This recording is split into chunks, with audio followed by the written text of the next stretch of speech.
प्यारे भाइयों, राना इशफाक साहब, राना अब्दुल मजीद साहब के बड़े भाई राना ज़फ़रुल्लाह साहब, राना अब्दुल रऊफ़ साहब, राना तलहा अत्तारी साहब, राना अब्दुल बासित साहब के वालिद मोहतरम राना अब्दुल रज़ाक साहब के साले सवाब के लिए हम जमा हैं। अल्लाह पाक उनकी मग़फ़िरत फरमाए। تلاوت کلام مجید کے بعد نعت شریف کا سلسلہ شروع ہوتا ہے۔ نعت کہتے ہیں پیارے آقا صلی اللہ علیہ وآلہ وسلم کی تعریف کو۔ اگر ہم قرآن پاک پڑھیں تو رب کریم نے فرمایا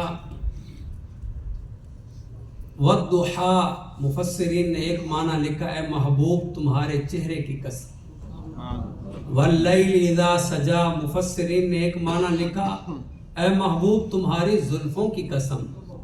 کہیں فرمایا لا اقسم بہذا البلد، اے محبوب اس شہر مکہ کی قسم جہاں آپ پیدا ہوئے۔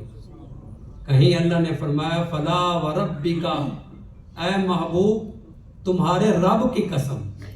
کہیں فرمایا لعمرک، اے محبوب تمہاری زندگی کی قسم۔